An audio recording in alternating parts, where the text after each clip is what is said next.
За сайн байцгаана үзэгчдээ. За манай нэвтрүүлэг эхлэх бэлэн боллоо. Сая жаахан техникийн саатал гараад эхний лайв маань амжилттай болоо. Дахиад шинээр эхэлж байна. Уучлаарай.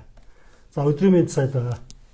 За өнөөдрийнхээ нэвтрүүлэг эхлэе. Та бүхэн 5 дахь нэвтрүүлэг өнөөдөр эхлэх гэж байна. За тэгээд хүмүүсээ дуу сонсогдож байгааг уу юу нэг хэлээд өгөөрэй. Дуугаа нэг шалгах. За дүрс бол явж байна. Та бүхэн маань дууг хянаад тэгээд комментээр хэлээд өгвөл сайн байна. Дуу байна уу гэж би бичлээ.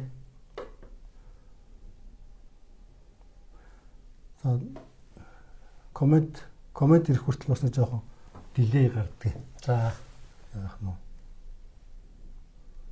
За сонсогдож байна уу? За энэ явж явах шиг. Надад сонсогдож байна. Явж яа. За гайгүй. За ингээд нэвтрүүлгээ эхлэе. Тэгээд өнөөдрийн манай нэвтрүүлэг юуны талаар эхлээд Украины талаар тэгээд Украины хямралын иргэн тойронд болж байгаа үйл явдлаас онцлох ганц хоёр үйл явдлыг одоо шийдэж аваад ярина. Тэгээд цаашаа түрүүний нэвтрүүлгийн үргэлжлэл болгоод Монгол ба Нүүбийн хамтын ажиллагааны хөгжлийн талаар Эрдэнэчлийн сайд маань ярина. Эрдэнэчлийн сайд бол нэгдсэн үндэсний байгууллагад одоо маш олон жил, онудаан жил ажилласан. Нэгдсэн үндэсний байгууллага мэрэгсэн гэж хэлж болох уу баг. 28 жил нэгдсэн үндэсний байгууллага ерөнхий assembly чуулганд тасралтгүй оролцсон. За тэнд одоо Нүүбэд Монгол улсыг төлөөсөн бүрэн элчин сайдаар ажилласан. Ингээд бүх шат дамжлагаар ингэж явж ирсэн. Ийм туршлагатай одоо манай одоо Ахмад дипломат хүн. Тэгэхээр бид нар ийм одоо туршлагатай дипломат одоо Ахмад үеэ дууд завцраад ингээд хамтдаа суралцах туршлагыг нь сонсох ийм завшаан тохиолсонд би хувьдаа маш баяртай байгаа. Манай үзэгчд ч гэсэн баяртай байгаа хаа гэж бодож байна. Манай нэвтрүүлгийн гол зорилго бол энэ өнөөдөр ингээд ороо босгоо болчихсон, хямралтай болчихсон байгаа энэ олон улсын байдал, дэлхийн үйл явдлыг одоо бид нар Монгол хүн өөрийнхөө бие даасан байдлаас өөрийн толгоогоор одоо зөв үнэлж, дүгнэж, ойлгож авах тийм мэдлэгтэй болохыг зорих ёстой гэж бодож байна. Тийм зорилгоор энэ нэвтрүүлгийг хийж байгаа. За миний би одоо хэдийгээр богино хугацаанд боловч одоо нэг 10 гаруй жилийн салбарт орж бас одоо суралцаж, мэрэгшиж яваа юм уу.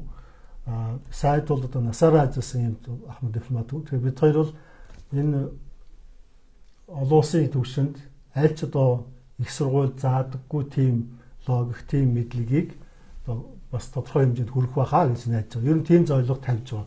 Тэгэхээр манай иргэдийн, манай үзэгчдийн олон улсын харилцааг үнэлж өгөх тэр мэдлэг одоо чанарын өөр төвшөнд гарах байх. За тийм болоход нь бид нар хувь нэмэр оруулъя гэж хичээх болно. Бас тэрнээс гадна энэ олон улсын харилцааны төрийн стратеги, геополитикийн стратеги, олон улсын харилцааны мэдлэг гэдэг юм чинь ерөөсөө төрийн түшээдийн, төрийн удирдлагын эзэмших ёстой юм. Дээд ирэмбийн мэдлэгэлтэй. Тэгэхээр манай төрийн одоо эрх баригчид, энэ төрийн албаныхан маань бас одоо бид хоёрын яриаг сонсоосоо гэж бодож байгаа. Тэг сонсож байгаа хаа гэж найдаж байгаа. За ийм нэг оршил хэлье. Тэгээд сайтаа нэг нэвтрүүлэгтээ орохыг урьж байна. За баярлалаа. За оршилд хэлсэн зүйлийг би бол 100% дэмжиж байна. Маш зүйтэй. Бид нар бол зүгээр нэг тодорхой мэдээ, нэг факт мэдээ хүргэхээсээ илүүтэй хамгийн гол нь энэ дэлхийд болж байгаа ялангуяа анхаарлын төвд байгаа асуудлууд дээр ер нь яаж ойлгох нь зүйтэй, ер нь яг болж байгаа юмны цаана ямар утга учир байна вэ гэдгийг одоо энэ гадаадын эрдэмтэн мэрэгдийн одоо ярьж хөөрж байгаа юмнуудаас сонсож байгаа та нарт хүргэх ийм л зорилготой байгаа юм л да. Тий. Тэгэхээр тоон жоохон нэмсгий. За ойлголоо.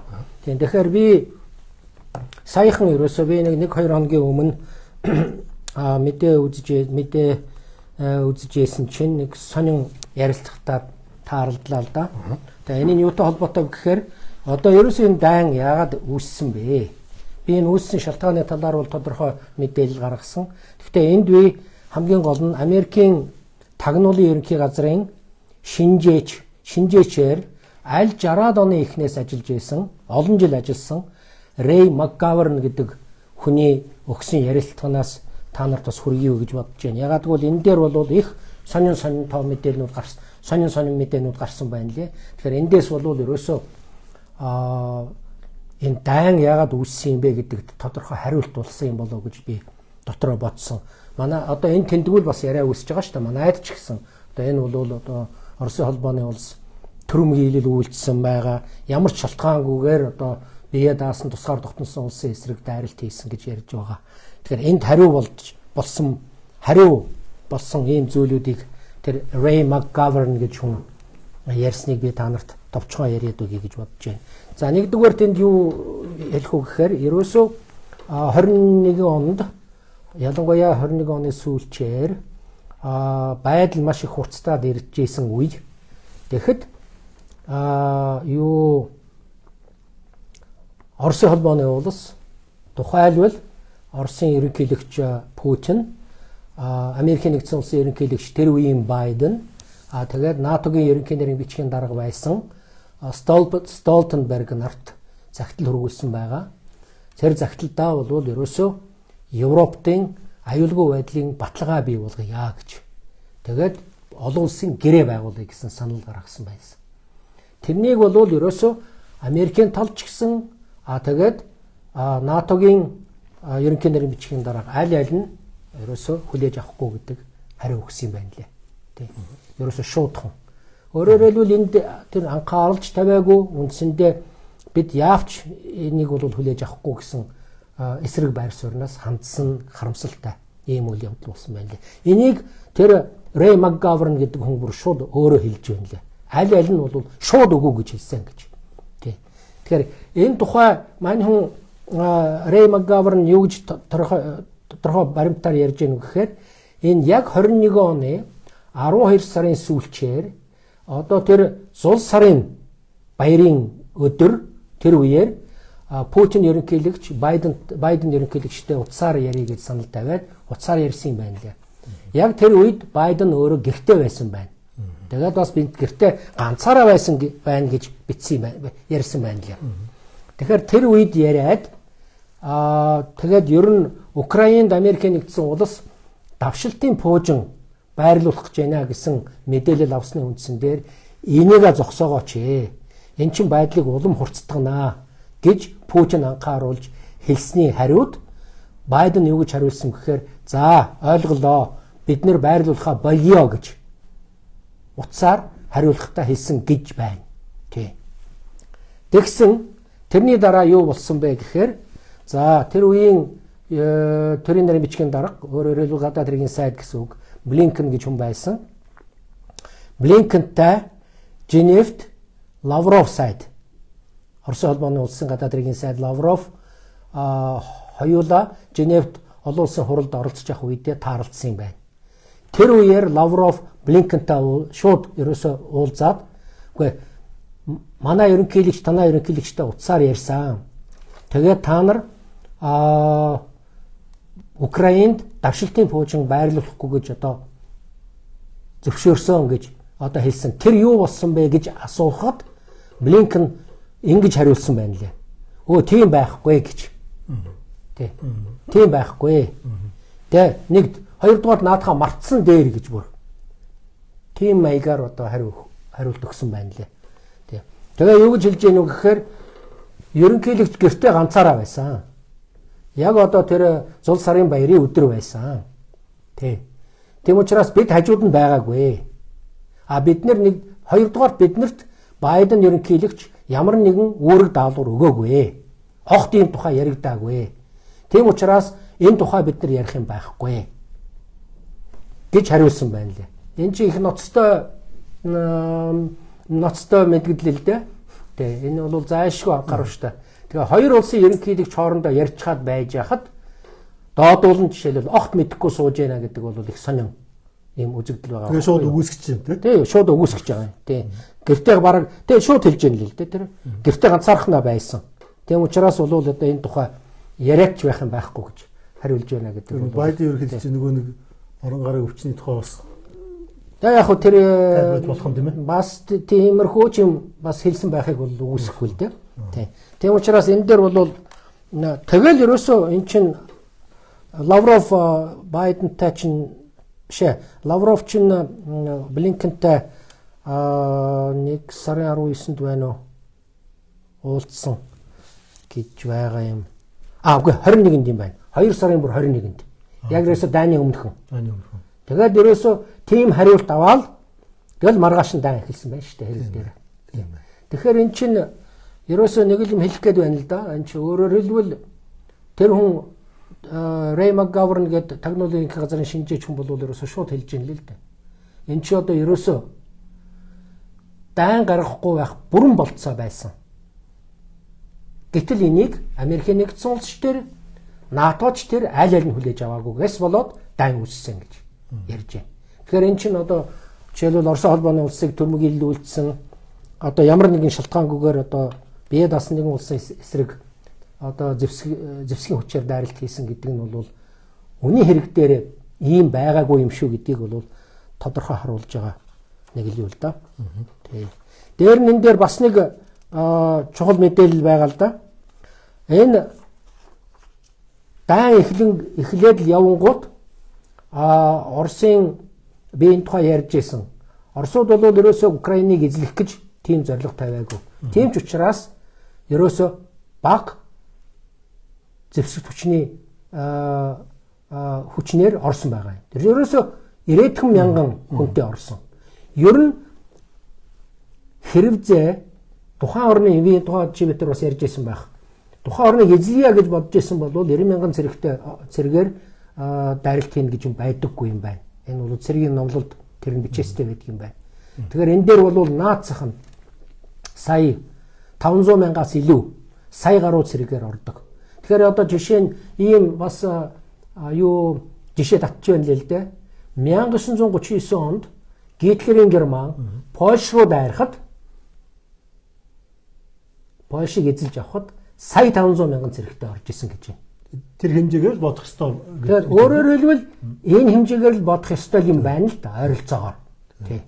Хэрвээ. Тэгэхээр тэр чинь 90 мянган цэрэгтэй цэргийн хүчээр ингээд орсон.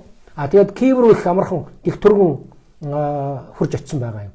Тэгэхэд Зеленский бууж өгсөн. Бууж өгөөд ерөөсөө яриа хэлцээ хийя. Гэт тэрний чин дараа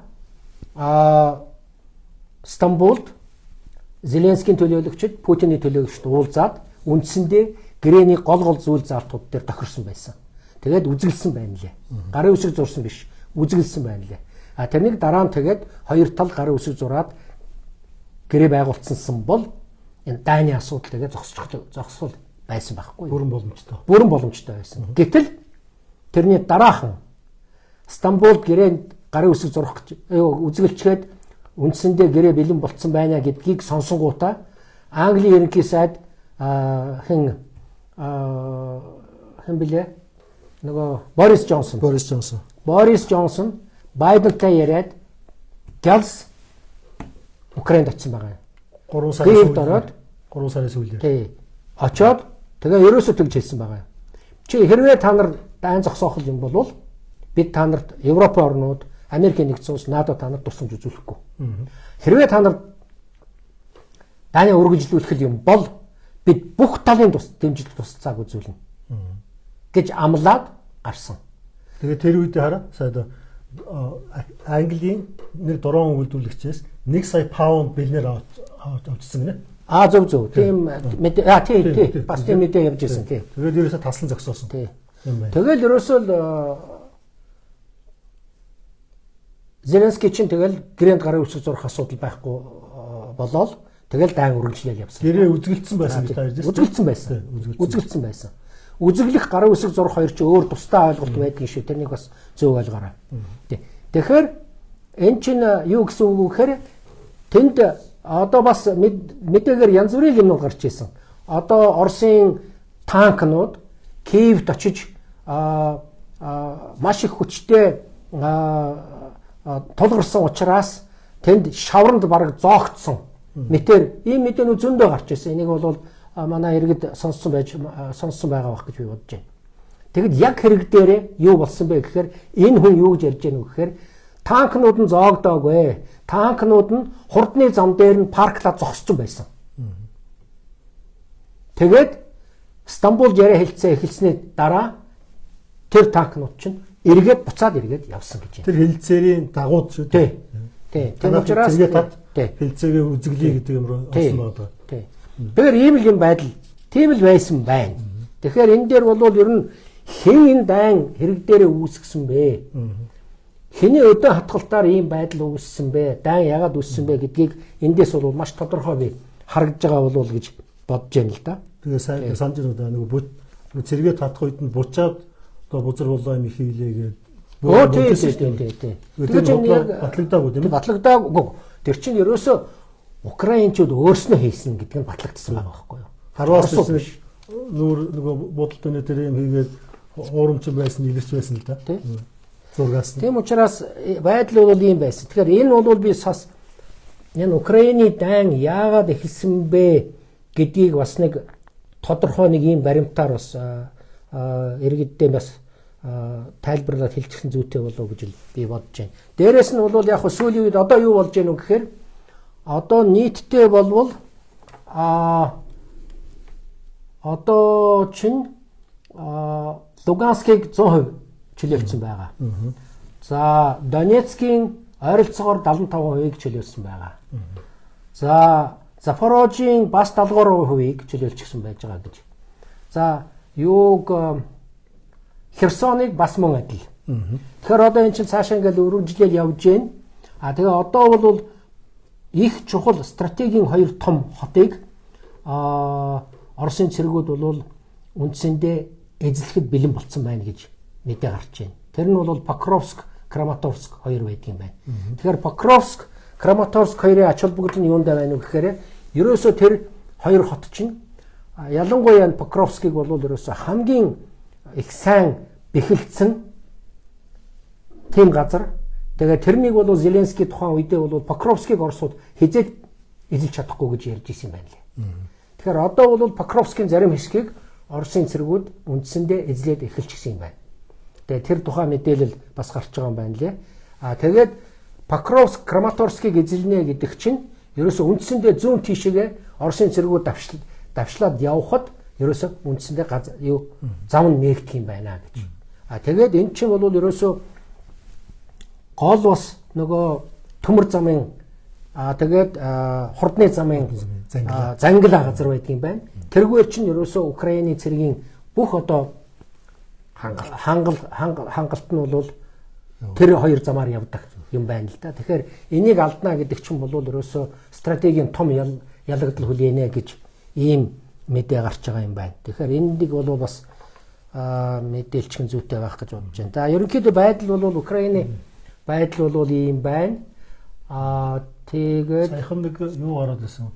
Украинтай холбоотойгоор ерөнхийдөө нэг барууныхны Украинд өгдөг мөнгөнд дуусаад ирж гинөө гэж хүмүүс ярьж байгаа. Тэгвэл Оросын одоо зарцаачсан байгаа хөрөнгийг шууд авч ашиглуул яасан бэ гэдэг яриа гарлаа шүү дээ, тийм. Тийм. Тэр тэгсээ намд шиг боллоо тийм ээ. Тэгээ одоо яг юу л да. Ерөөсөө энэ асуудал бол их сүүлийн бараг 2 жил гаруй хугацаанд яригдж байгаа асуудал. Явалангуяа НАТО, Европын холбооны улсууд юу гэж ярьж байна вэ гэхээр Бельгийн төв банкнд одоо хадгалагдаж байгаа Оросын их хэмжээний хөрөнгө байгаа юм байна. 210 тэрбум доллар биш, еврогийн хөрөнгө тэнд байгаа юм байна.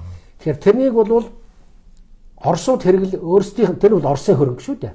Тэгэхээр Оросын засгийн газар Оросууд тэрнийг хэрэглэх намарч боломжгүй болцсон. Ягаад гэвэл зарцаацсан учраас.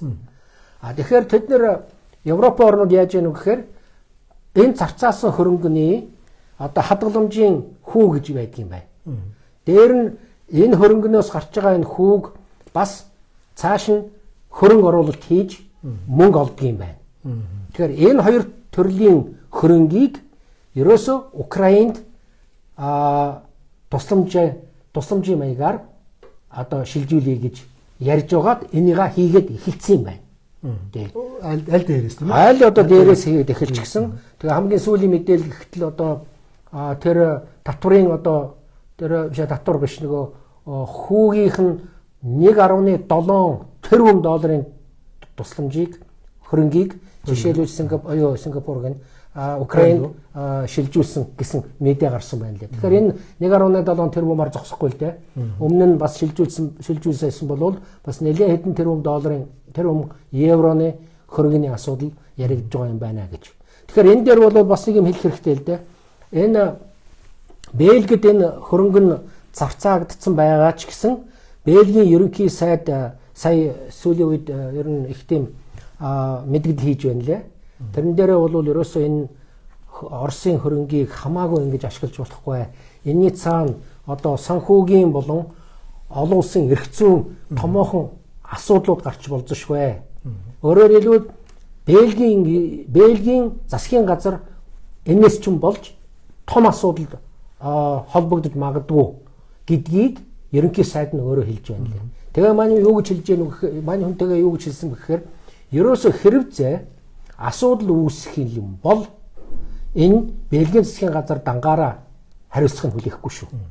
Ерөөсө тэгж ярих юм бол Европын бүх орнууд хариуцлах нь хүлээн шүү. Хүлээсэн нөхцөлд бид нар энэ хөрөнгөний асуудлыг бол ярьж болох юм а гэсэн байна лээ. Өөрөөр хэлбэл ерөнхий сайдын зөв асуудал тавьж байна л да. Гадны хөрөнгийг ямар нэгэн байдлаар одоо дур мэдэн ингэж зарцаах одоо булаах авах тийм юу ерөөсө байдаггүй юм байна. 1-2 дугаар дайны үуч тийм асуудал гарч байгаа. Ерөөсө бүр гарч байгаагүй. Харин одоо сая гарч байна шүү дээ. Жишээ нь. Тэгээд татгалцсан байна тийм Тий, ээ. тийм учраас бол одоо ингэж хамаагүй хэрэглэхийг бол бид нэр зөвшөөрөхгүй гэж байгаа юм байна л да. Тэгэхдээ хүүгийн тэр гол 210 тэрбум евронд бол одоохондоо гараа хүрч чадахгүй байгаа юм байна. Энийг бол Бельгийн засгийн газар зөвшөөрөхгүй байгаа юм байна. Харин хүүгийн бол ашиглаад эхэлчихсэн байна. Тэгэхээр энийг бас мэдээлчхэн зүйтэй болов гэж бодож байна. Энэ бол цаашдаа бол нэлээд том асуудал үүсгэх юм л дээ. За тэгээд тэр асуудалтай холбоотойгоор гэх юм уу тэрнтэй ойролцоогоор одоо Оросын талаас 2 том зэвсэг одоо шинээр одоо туршилт хийлээ гэдгийг зарлаа. Тий. Тэгэхээр энэ дээр бол хамгийн одоо анхаарал татж байгаа нэг зэвсэг бол тэр Буревестник гэж далавчт пуужи юм байна лээ. Энэ Буревестник гэж далавчт пуужингийн онцлог нь юу вэ гэхээр хөдөлгөөр нь цөмийн хөдөлгөөр юм байна. Өөрөөр хэлбэл цөмийн хөдөлгөөртэй ийм шинэ пуужин сая туршиж үзэж тэгээ энэний онцлог нь юу вэ гэхээр ерөөсөө агаарт хичнээн олон цаг бүр хэдэн өдөр хоног сараар тий байх боломжтой юм байна.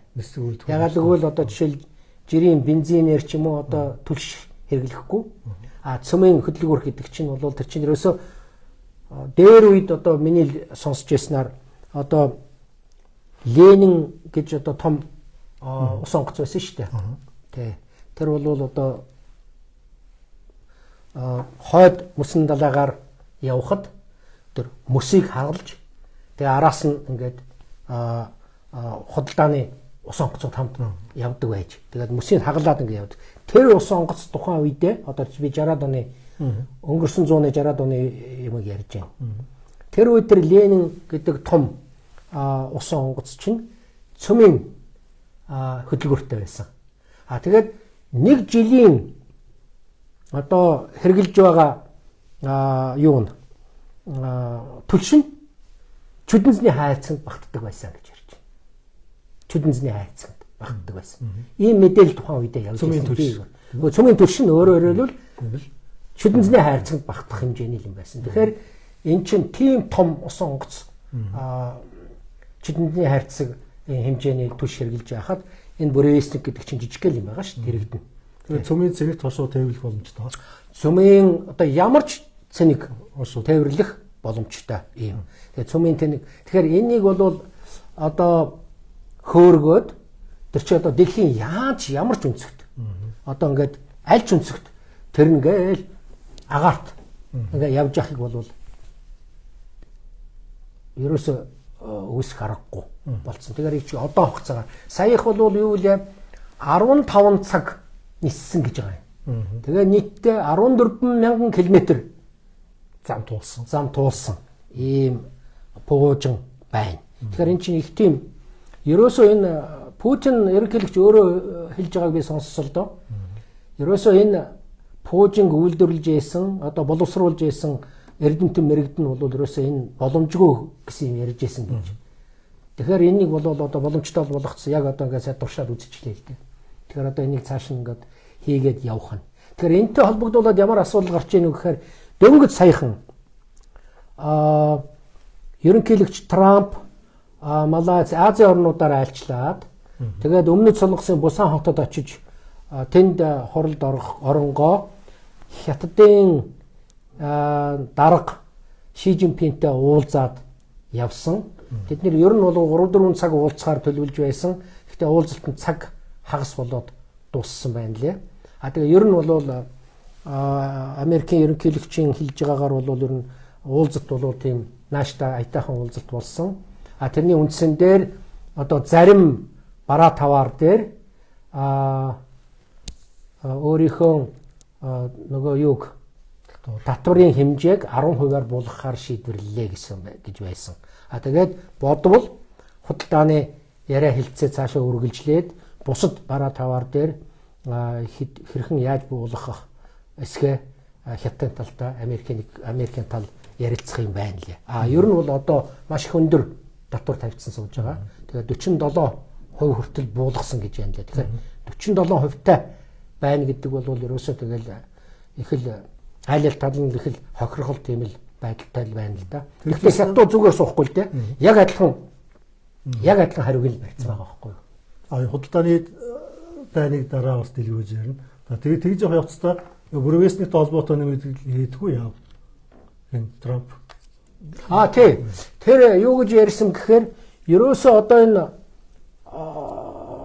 цөмийн зэвсэгтэй орнууд тэр дотор Оросын холбооны улсыг мэдээж хэлж байгаа. Энэ цөмийн зэвсгийн туршилтыг одоо хийгээд эхэлчихсэн. Тэм учраас бид зүгээр суухгүй. Тэм учраас би одоо Батламалх яам гэдэг яг Батламалх яамны нэрийг өөрчилчихсэн. Дайны яам гэдэг нэрийг өөрчилчихсэн байгаа. Дайны яаманда би үүрэг өгцөө. Одоо нэн даруй цөмийн зэвсгийн туршилтаа хийгээд үүрэг өгцөн гэж өөрөө хэлж байна лээ. Тэгэхээр энэ дээр нэг юм ойлгох хэрэгтэй л дээ. Энэ цөмийн зэвсгийн туршилтыг Оросын холбооны улсч бай бусад цөмийн зэвсэгтэй орнууд хийгээгүй шүү дээ. Цөмийн зэвсгийн туршилт хийгээгүй. Сая болвол энэ Бревестник гэдэг далавчид Пуужингийн цөмийн хөдөлгүүрийн туршилтыг хийсэн гэж байгаа. Тэгэхээр энэ зэвсэг биш. Зэвсгийг туршина гэдэг чинь одоо газар дор туршина гэсэн үг л дээ. Нарийн ярил 1963 онд цөмийн зэвсгийн туршилтыг 3 орчинд хийхийг бүрэн хориглосон байсан. 63 онд. 1963 онд. Тэр нь бол агаар мандал, усан мандал, сансарт. Энэ 3 орчинд цөмийн зэвсгийг туршихгүй гэд амлалт авсан. Газар дор болох юм байна тийм үү? Тэр үед газар дор зөвхөн газар дор хийдэг байсан. Тэгээд дараа нь 79 онд шиг санагдаж байна. Би одоо мартсан байж магадгүй. 70-аад оны сүүлчээр цөмийн зэвсгийн туршилтыг газар дор өөрөөр хэлбэл бүрэн ямар ч нөхцөлөөр хаанч ямар ч одоо орчинд цөмийн зэвсгийн туршилтыг хориглох тухай гэрээ гэж байгуулагдсан. За тэнд бол Америкийн нэгдсэн улс гарын үсэг зурсан боловч батлаагүй байгаа. Тэгээд Оросын холбооны улс баталж хаад тэгээд хоошоо бас суусан.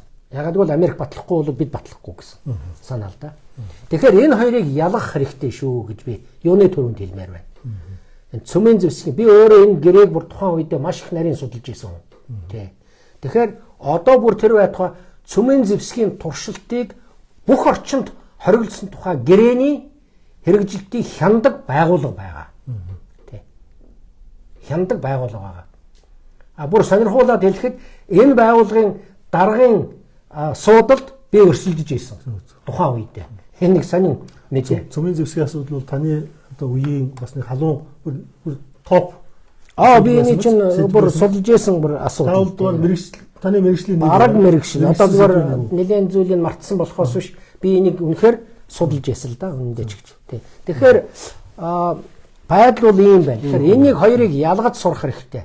Энийг өнөөдөр ерөнхийлөгч Трамп зөв ойлгож ярьж гин үгүй юу гэдгийг бас бодох хэрэгтэй. Тэгэхээр одоо яг энэ цаашдаа энэ мэрэгжлийнх нь улсууд энэ яам тамгын газрууд нь бол тэгээд судлаад тэг гаргаад ирнэ л дээ. Тэгэхээр туршилтын цаана юу яригдж байгаа юм бэ гэдгийг яах хэрэгтэй. Хэрвээ жишээлбэл цөмийн зэвсгээд туршина гэж байгаа бол наа чи шал өөр асуудал. Тэгэх юм бол бусад орнууд бол зүгээр сухгүй шүү дээ. Тэгээд яг Америкийн нэгдсэн улс бол цөмийн зэвсгийн туршилтыг 92 онд зогсоосон гэж байгаа юм. Оросын холбооны улс мөн адил. Тэгэхээр цөмийн зэвсгийн туршилтыг хийгээгүй нэлээд олон жил болоод өнгөрцөн. Тэрнээс арай хожуухан Франц нэлээд хийжсэн тийм ээ. Нэг Жак Ширак гэдэг. Франц тэр дээр үед хийжсэн л да. Тэгэхдээ сүүлдээ бол бүх цөмийн зэвсэгтэй орнууд цөмийн зэвсгийн туршилтыг хийх газар дээр хийхэ болцсон шүү дээ. Тэгэхээр энийг ялгаж салгах хэрэгтэй. За тэгэхээр ямар ч байсан Оросдын том зэвсгүүдийг гаргаж байгаа. Энэ бол мэдээж нөгөө талдаа өгч байгаа дохио байх тийм ээ. За хариуд нь Трамп одоо зөв бүрэн мэдэх бас нэг юм хийгээд за томчуудын хоорондын одоо бие биендээ өгч байгаа сигнал дохионууд. Би түрүү чи нэг яриан дээр бас нэвтрүүлэг дээр ярьж ирсэн шүү дээ. Путин ерөнхийлөгч сая санал тавьсан гэж. Тэр СНВ-3 гэж ярьж байгаа шүү дээ. Стратегийн давшилтын зэвсгэлийг хориглох тухай 3 дахь гэрээ. Тэр бол хүчин төгөлдөр байгаа. Тэрний хугацаа нь 90 оны 26 оны 1 сард байна уу 2 сард дуусна. Тэгэхээр Путин сая Америкт санал тавьсан. Энэ гэрээнийхээ хугацааг дахиад 1 жилээр хойшлуулъя.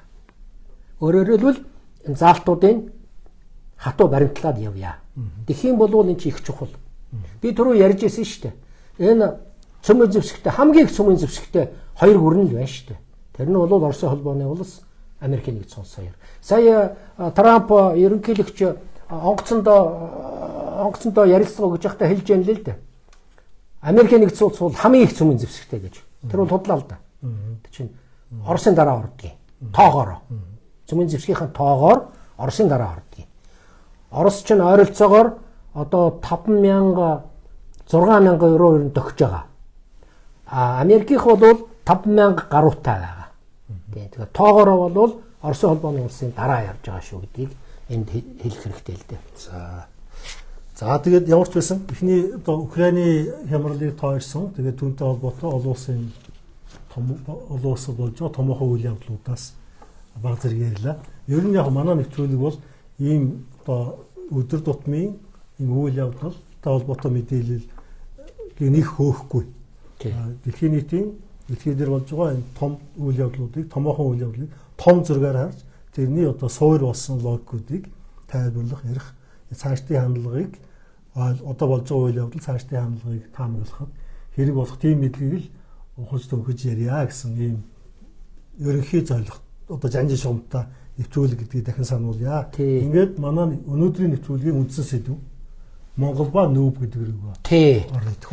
Би Монгол ба нүүб гэдэг рүү орохын өмнөхөн бас нэг нүүбийн чинь үүрэг ролын тухай нэг цөөхөн хэдэн зүйл ярих гэж бодож байгаа юм. Ягаад гэвэл би ягаад энийг ярьж байгаа вэ гэхээр ерөөсөө энэ дээр үед ч гэсэн одоо энэ одоо өнгөрсөн 100-ны 70-80-аад оны үед ч гэсэн за тэгээд дараа ч гэсэн одоо ч гэсэн ерөөсөө нэгдсэн үндэсний байгууллага чинь ерөөсөө энэ тодорхой шийдвэр гаргадаг байгууллага юм уу?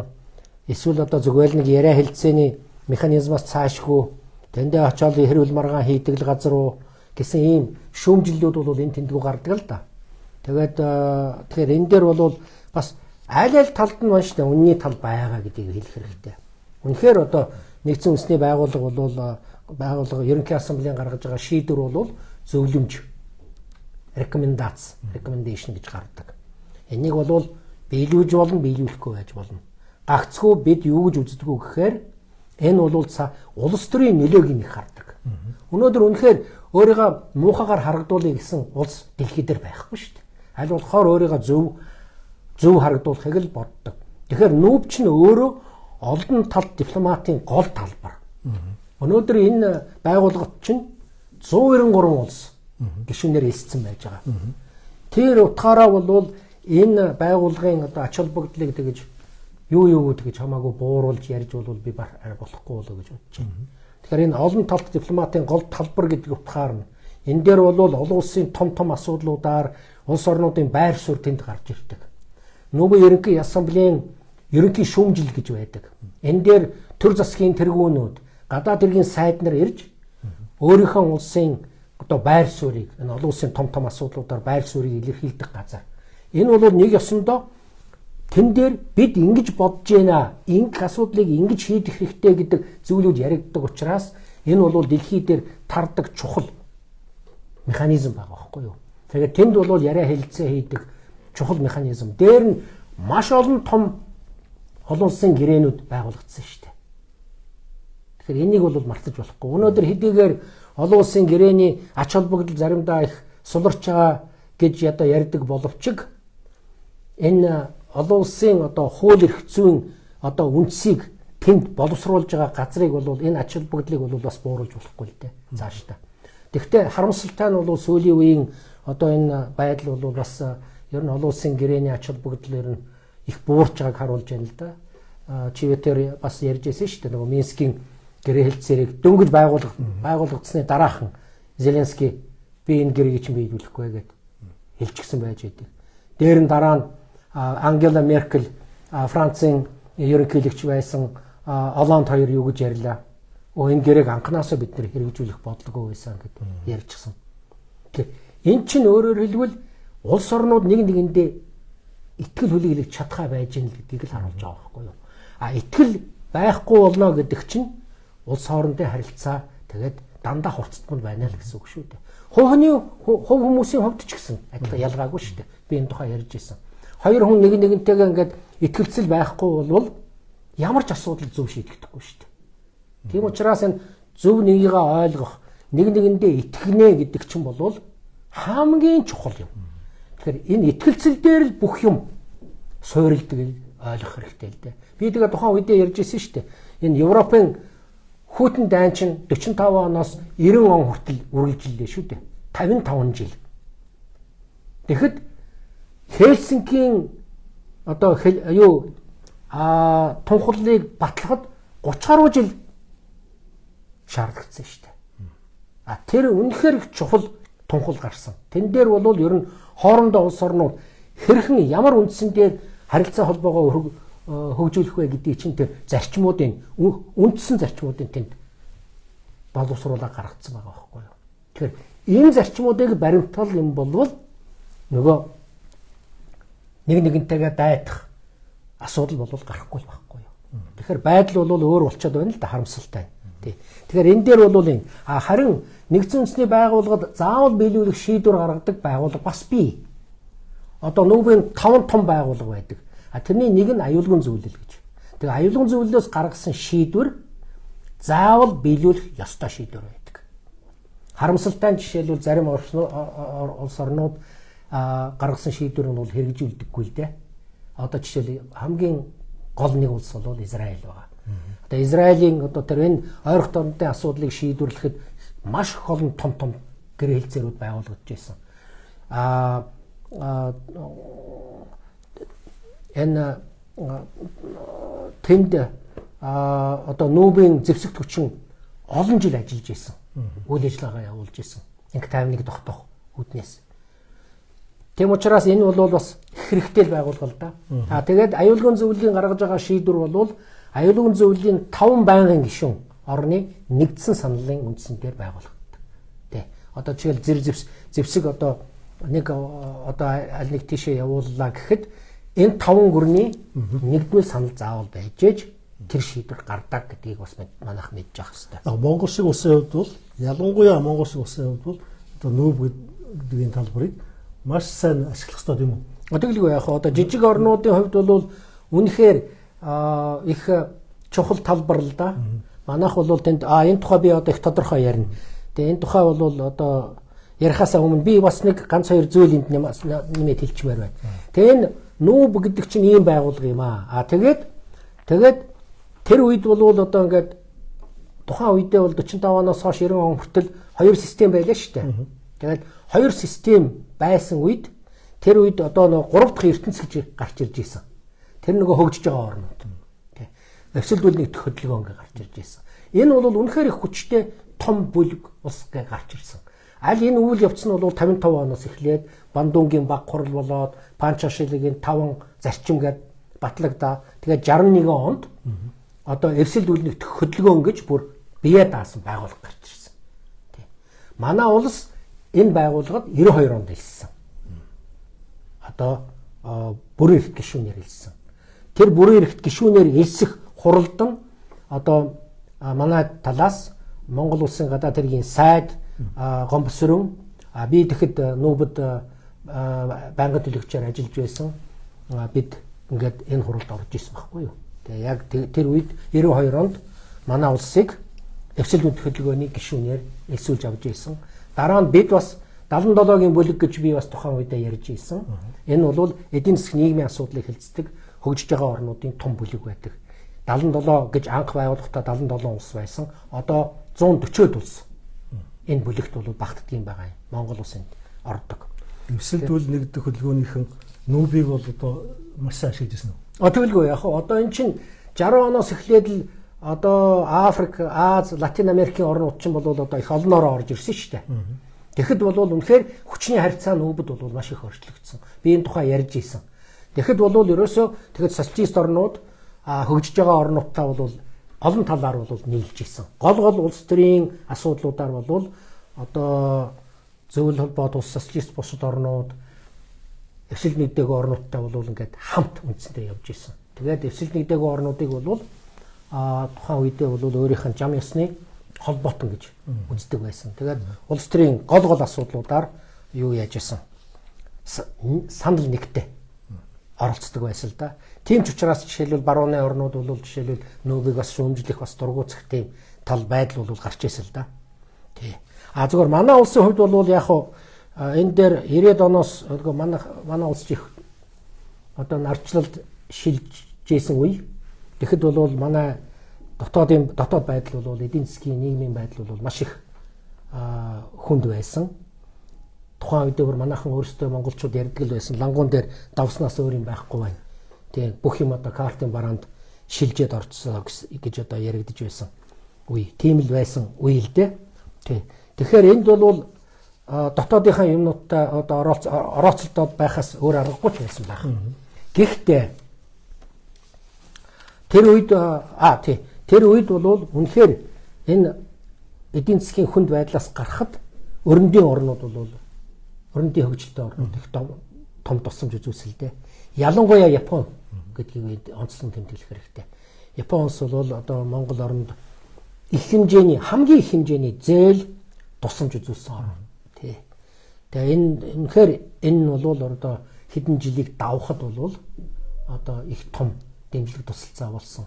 Америкийн нэгдсэн улс, за тэгээд Япон, за тэгээд баруун Европын холбооны орнууд бол энд оролцож байсан л да. Тэгээ энийг бол би бас зүй ёсоор тэмдэглэх ёстой болов уу гэж бодож байна. Тэгэхээр энэ байдал бол манайд ер нь 17-8 жил үргэлжилсэн шүү дээ. Тэгээд ерөнхийдөө бол тэрнээс хойш бол манай эдийн засгийн байдал бас гайгүй болоод нэлээд тийм тогтворжоод ирсэн. Гаднаас үзүүлж байсан тусламжч одоо үндсэндээ зогсож байна шүү дээ. Саяхан гэхэд л одоо би Швейцарын хөгжлийн агентлагийг л одоо санаж байна. Швейцарын хөгжлийн агентлагтаа би бас тухайн үедээ ажиллаж байсан. Швейцарын хөгжлийн агентлагаар миний одоо удирдах байсан төрийн бас байгууллага хүний аюулгүй байдлын судалгааны төв гэж байгаа. Тэр үед бол тэдний саналаар би одоо нэг сонгоны үйлчилгээ тэгээ хүн худалдаалах гэмт хэрэгтэй тэмцэх тухай хоёр том ажлыг зохион байгуулсан. Тийм тэгэхэд бол Швейцар бол манайд бас баггүй хэмжээний хөрөнгө оруулсан. Тэгээ тэрний үндсэн дээр ч буцлагууд тусламж байсан. Тэрний үндсэн дээр манай байгууллага засгийн газартай хамтраад энэ ажлыг бол зохион байгуулсан байгаа. Энийг бол бас монголчууд би мэдэрсэн байхаа гэж бодож байна. Тэгэхээр энэ ингээд одоо би энэ дээр юу жаахан шүүмжлэлтэй хандах нэг ганц зүйл гэхээр уул нь одоо ингээд манай байдал бол арай дээрдээд эдийн засгийн одоо бас байдал дээрдээд ингээд эхэлсэн үед бол бид эргээд энэ эвсэл хөдөлгөөнийхөө хурал чуулганд оролцдог баймаар байна. Энэ 77-гийн бүлэгдээ одоо эргээд ормоор байна. Энэ дээр бол манай төр засаг тухайлбал гадаад хэргийн яам бол би дутуу ажиллаж байна гэж бодож байгаа. Энэ дээр бол анхаараасай гэж бодож байна. Бүр тэр байтугай эвсэд хөдөлгөөнд Монголын байр суурь их суларсан гэж би бодож байна. Ягаад гэвэл би тухайн үедээ нэг улсын гадаад хэргийн сайдын манай тухай ярьж исэн зүйлийг би сонссон. Тий. Ер нь Монгол манай энэ байгууллагад байх хэрэгтэй байна уу юу гэж асуудал тавьж исэн юм байна л. Тэгэхээр эндээс юу харагдаж байна вэ гэхээр ерөөсөө л эгнэнээсээ бид нэр гаргачих гал байгаа байхгүй юу. Гэтэл манай гадаад бодлогын үзэл баримтлал дотор тодорхой бичээстэй байж байгаа шүү дээ. Монгол улс эвсэл нийт хөдөлгөөний гишүүн 77-гийн бүлгийн гишүүн орон. А тэгээ энэ хүрээндээ бол манайх одоо хөгжиж байгаа орнуудтайгаа хамтарч ажиллах ёстой гэсэн заалтууд орцсон байж байгаа. Энэ бол үндсэндээ хэрэгжихгүй байна гэж би харж байна. Тэгэхээр энэ дээр бол бас үйл ажиллагаасаа гэж идэвхжүүлснээр ямар одоо бенефитүүд биднэрт олдох вэ? Үгүй яг энэ чинь юу шүү дээ. Манайхан бас нэг юм өөрийн чинь ярьж байгаа энэ санааг бас хүмүүс ярьдаг. Ер нь Монголд ямар ашигтай юм бэ? Тэгэхээр юм болгоныг мөнгөөр хэмжиж болдоггүй маа гэдгийг би хэлмээр байна. Ягаад бол эн чинь манай оролцоо чинь бид өөрсдөө оролцоо санаачлахтаа оролцох юм бол Монгол улсын нэр хүнд өөрөө ингээ аяндаа өсөх байхгүй юу? Зүгээр л суугаад эсвэл хол бид нар тамаагүй. Гэт суугаад байх юм бол манай улсыг тоох улс гарахгүй шүү дээ. А хэр зэрэг бид нар идэвхтэй ажиллаж гэнэ үү гэдгээр одоо Монгол улсыг тоож эхэлнэ. Тэгэхээр би яг одоо Монгол нуугын тухай ярив. Тэгэхээр бид нар хэр зэрэг идэвхтэй ажилласан бэ, ажиллаж ирсэн бэ гэдгийг би бас товрынтаар тодорхой бас яриачихын зүйтэй болов гэж бодож байна. Тэгэхээр одоо хүн болгон мэдж байгаа шүү дээ. Одоо Монгол бол 46 оноос эхлээд л одоо нэгдсэн үндэсний байгууллагад 8 удаа өргөлөж ирсэн. Манайх нарийн ярил одоо дэлхийн 2 дугаар дайнд ямар нэгэн байдлаар их идэвхтэй оролцсон шүү дээ. Бид чинь одоо зөвлөл холбоод улсад бол их хэмжээний тус одоо Монгол орны хувьд бол их хэмжээний дэмжлэг тусцаа үзүүлсэн. Холбоотны хувьд гэсэн үг тийм ээ. Тий. Тэр чинь 30 хэд онд байна уу? 6 онд байна уу да. Манайх чинь харилцан тусалцах гэрээ байгуулсан шүү дээ. Тэр холбоотон болсон гэсэн үг. Тэгээд маш идэвхтэй оролцсон. Тэр чинь дэлхийн 2 дугаар дайнд бол ерөөсөө бүх л дэмжлэг тусалцаа ямар байна уу? Одоо ерөөсөө фронтод бүхнийг фронт гэсэн лозунгоор Монгол улс бол маш хэмжээний дэмжлэг тусалцаа үзүүлсэн. Галт мөнгөөрч тусалсан. За тэгэл хоол хүнсээр бол тусалсан.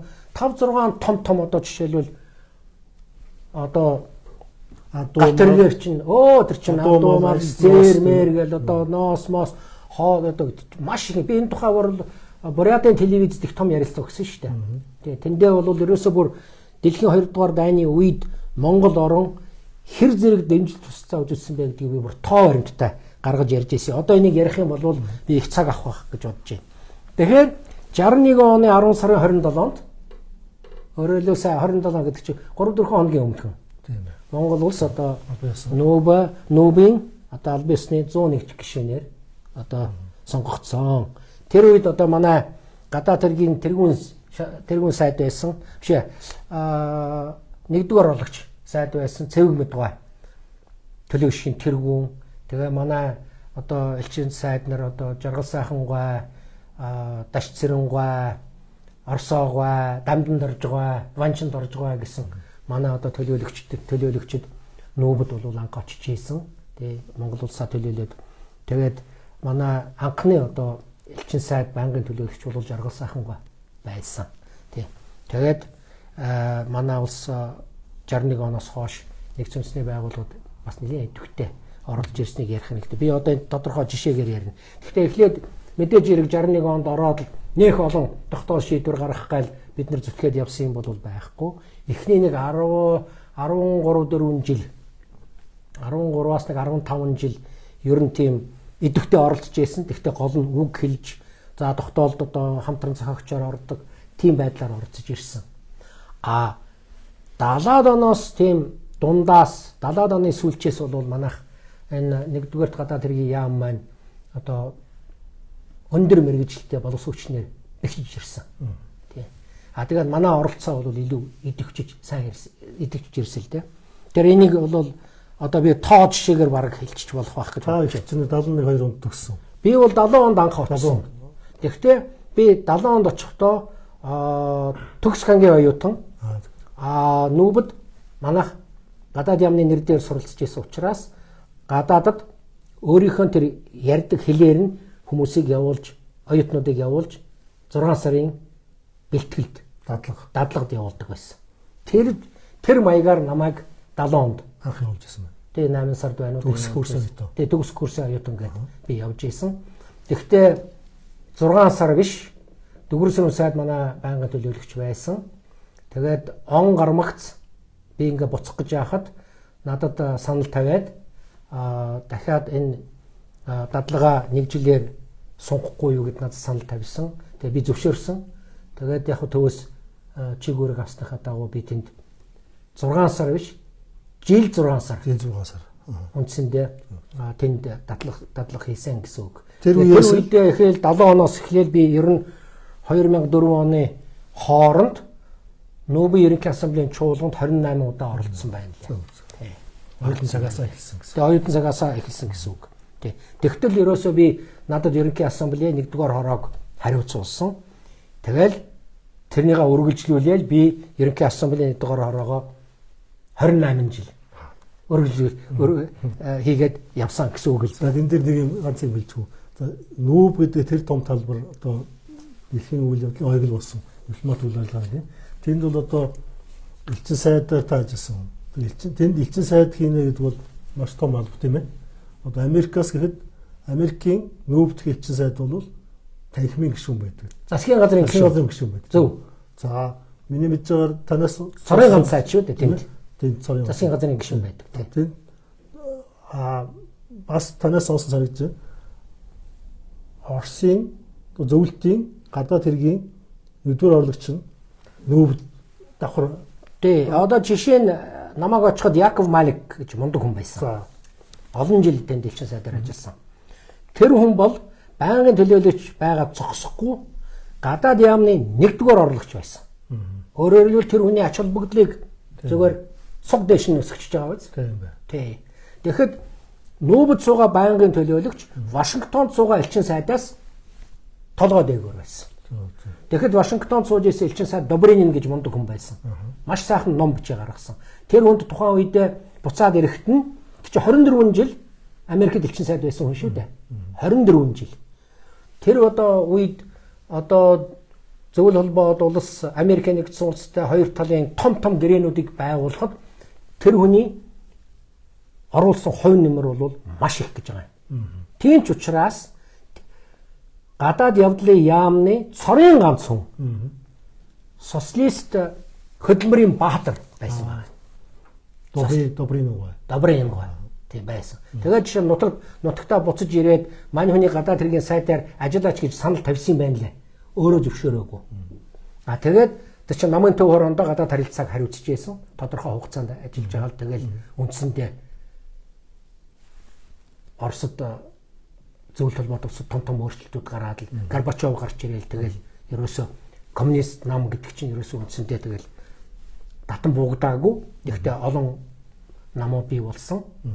Тэгэл нөгөө нам гэдэг одоо гол одоо юу байлаа шүү дээ.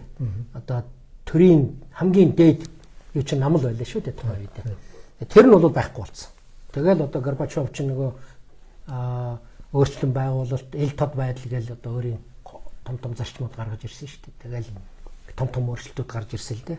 Тэгээ энэний тухай одоо яриад яах вэ? Тэгэхдээ Добрынингаа бол одоо буцаж ирээл тэгэл их сайхан ном бичсэн байдгийн.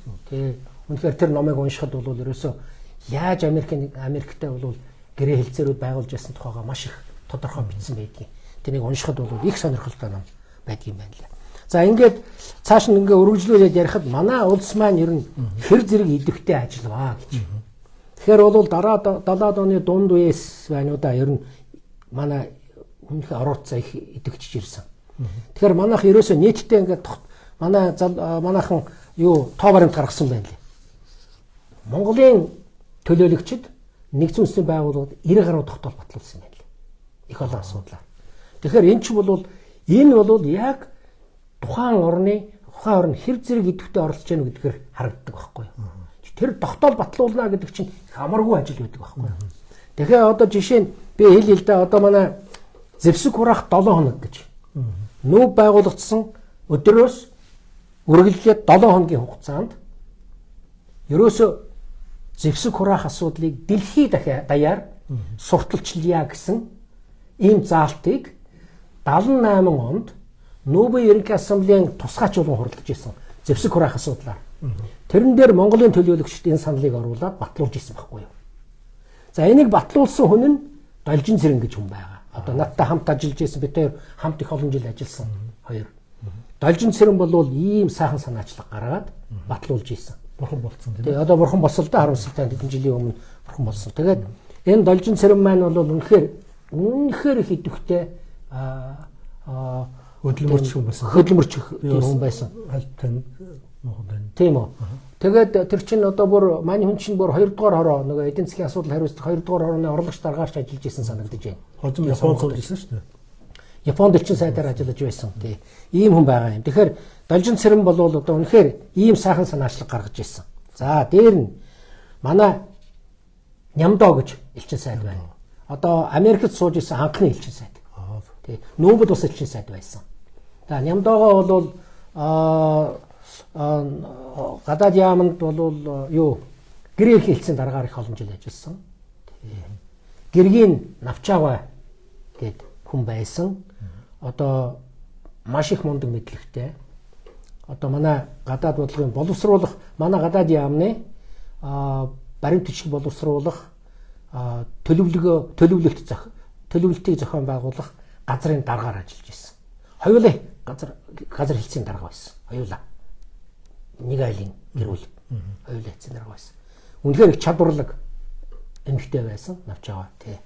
Тэгээд ерөөсөө энэ хоёр хүн байна бол Нүүбэд бас олон жил ажилласан. Нямдоогоо бол их сайхан санаачлаг гаргасан. Тэрийн санаачлагынх нь үндсэндээ бүр нэгдсэн үндэсний байгууллагын ерөнхий ассамблеагаас бүр тунхаглал баталсан байна. Тэр нь ямар нэгтэйгээд улс түмэн анги тайван орших эрхийн тухай тунхаглал гэж. Ийм сайхан санаачлаг гаргаж ирсэн. Энэ саналыг бол одоо санал хураалгүйгээр батлагдж ирсэн. Бүх улс орнууд дэмжиж. Тий. За дээр нь одоо энэ цөмийн зэвсэггүй статус гэдэг байна шүү дээ.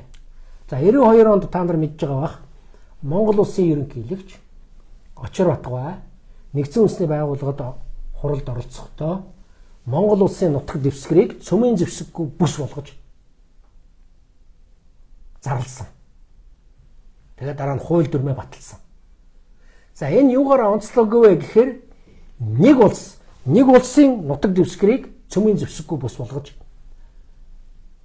болгосон нь онцлог байдаг байхгүй юу? Өөр тийм улс байхгүй. Цөмийн зэвсэггүй бүс болгоё гэдэг Латин Америкийн Тлателолкийн гэрээ гэж байдаг. Өөрөөр Латин Америкийг тэр чигээр нь төр бүсээр нь цөмийн зэвсэггүй бүс болгоё гэдэг. Энийг бол одоо Мексикийн элчин сайд Роблес гэж их мундаг хүн байсан. Хамгийн сүүлд тэр хүн Нобелийн шагнал авсан. Бид нар ч ингээд зэрэгэлдээ суудаг байсан л да. Мексик, Монголия гэдэг. Тэр элчин сайд эмсгэр. Тий.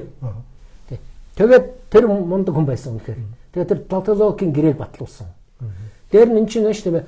Бүс нутгуудыг ингэж цөмийн зэвсэггүй бүс болгож зарладаг байхгүй юу. Тэгэхээр тэрнийг батлуулах гэж их хэцүү. Яг л цөмийн зэвсэгтэй гөрнүүд дэмжих хэрэгтэй байгаа байхгүй юу. Тэгвэл цөмийн зэвсэгтэй гөрнүүд дэмжихгүй бол тэрний ач холбогдол их багатай. Зарлах нь улс төрийн ач холбогдолтой. Жинхэнэ цөмийн зэвсэггүй бүс болгоно гэдэг чинь цөмийн зэвсэгтэй гөрнүүд 5 гөрөн, аюулгүй зүйлийн 5 гөрөн энийг чинь батлах хэрэгтэй байхгүй юу. Тэгээд тэрнийг баталгаажуулах юм бол за тэгээд Монголын нутаг дэвсгэрээр ч юм уу ямар нэгэн өөр бүс нутгийн нутаг дэвсгэрээр цөмийн зэвсгэрийг тээвэрлэх, цөмийн зэвсгийг байршуулах боломжгүй болчихж байгаа байхгүй юу. За тийм цөмийн зэвсэггүй бүсүүд бол байгаа шүү дээ. Африк байна. Одоо Номхон далайн өмнөд хэсэг байна. Ингээд 3-4 газар цөмийн зэвсэггүй бүс байгуулагдсан байж байгаа. Энэ бол үнэхээр их чухал ач холбогдолтой ийм санал санаачлагууд л да. Тэгэхээр энэ Монгол улсын нутаг дэвсгэрийг зөвхөн нэг улсын нутаг дэвсгэрийг цөмийн зэвсэггүй бүс болгож ерөнхий ассамблегаар батлуулна гэдэг бол үнэхээр цоо шин юм байсан. За энэнийг бол хөөцөлдөж ажилласан манай элчин сайд бол манай Жаргал сайхны Инх сайхан гэдэг байгаа. Аавынх нь нэр түрүү бас аавынх нь нэр нь одоо Жаргал сайхан. Одоо манай гадаад яамны сайд байсан, нүүбд сууж исэн манай анхны элчин сайд, тэрний хүү инх сайхан үе дамжсан дипломат. Тэгэлгүй яах үе дамжсан дипломат. Та бас үе дамжсан дипломат. За тэгж бас хэлж болно. Удам дамжсан дипломат. Тий. Тэгж бас хэлж болно. Тэгэхээр инх сайхан бол үнэхээр нэлээд хэдэн жил бол нүүбд ажиллаж байхдаа бол энийг хөөцөлдөөд тэгээд ерөнхий нүүбийн аюулгын зөвлөлийн 5 гишүүнээр дэмжүүлсэн шийдвэр гаргуулж чадсан шүү дээ. Тий. Энэ бол үнэхээр их том үйл явдал. Том үйл явдал. Яриа байхгүй. Сайдаа. Тий. Та бүхэн юу бол ерөөхдөө нэг цаг болж байна. Цаг болж байна уу? За би чи ерөөсөө зөндөө юм яриа. За цагт хязгаарлагдах бас албагүй. Жохон сонж болно. За та эсвэл жохон ингэ багцлаад би энийг одоо ярьчвал уулын зүгээр байна. Одоо ярьчих тээ. Тий. Тэгэхээр энэ тэгээд дараа нь бид нар чинь байна шүү дээ. Энэ далаад гарцгүй орнуудын асуудал. За тэгээд эдийн засгийн хөгжил ба байгалыг хамгаалах тухай асуудал. Хөгжиж байгаа орнуудын хөгжилд улсын секторын үүргийн тухай асуудал. Энэ чинь нэ шүү дээ. Нөгөө бид чинь социалист орн байсан учраас улсын секторын ач холбогдлыг түлхүү гаргаж өгөх шаардлагатай байсан байхгүй юу. Тэгээ өөрөөр хэл нэг осондоо социалист орнуудынхаа үзэл бодол, социалист орнуудынхаа байр суурийг дэмжүүлэх тийм үйл ажиллагаа явуулж ирсэн л гэсэн үг л дээ. Зөв. Тий. Дээр нь одоо хөгжиж байгаа орнуудын нийгэм эдийн засгийн хөгжилд үндэсний боловсон хүчний гүйцэтгэх рол гэл чухал асуудал шүү дээ. Одоо хүртэл чухал асуудал. Дээр нь манайх чинь эмэгтэйчүүдийн байдлыг дээшлүүлэх тухай, хөдөөгийн эмэгтэйчүүдийн байдлыг сайжруулах тухай. Тэгээ одоо нийгмийн хөгжилдөх хоршооллын үүргийн тухай. Бичиг үсэг үл мэдэх явдлыг арилгах тухай. За энэ том сэдв тийм ээ. Их том сэдв. Энэгээр ч том гаргасан. Энэ чинь бүр 10 жилийн том програм гараад явдгийн шүү дээ. Энэ чинь Монгол Улсын засгийн газрын санаачлага. Эний чинь зөвхөн Нобель эрх ассамблегаар зогтохгүй ЮНЕСКОд бүр тусгайлан хэлэлцэж энэний чинь дагуу том хөтөлбөрүүд хэрэгждэг байхгүй юу. Тий. Тэг учраас энэ бол үнэхээр манай Монголын санал. Тий. Би тухайн үед ЮНЕСКОгийн гүйцэтгэх зөвлөлийн гишүүнээр сонгогдохдоо одоо 2007-оос 11 онд би энэ саналыг бас л цааш нь өргөжлүүлээд, дэмжүүлээд, батлуулаад явж исэн. Тий. Тэгэхээр энэ санаачлагыг бол манай гадаад яамны одоо манай хэлтсийн залуучууд бол гаргасан л та. Энэ сайхан санаачлагыг. За түүнээс гадна орон гэрээр хангах тухай олон улсын жил гэж манайх санаачлагаа гаргаад ир.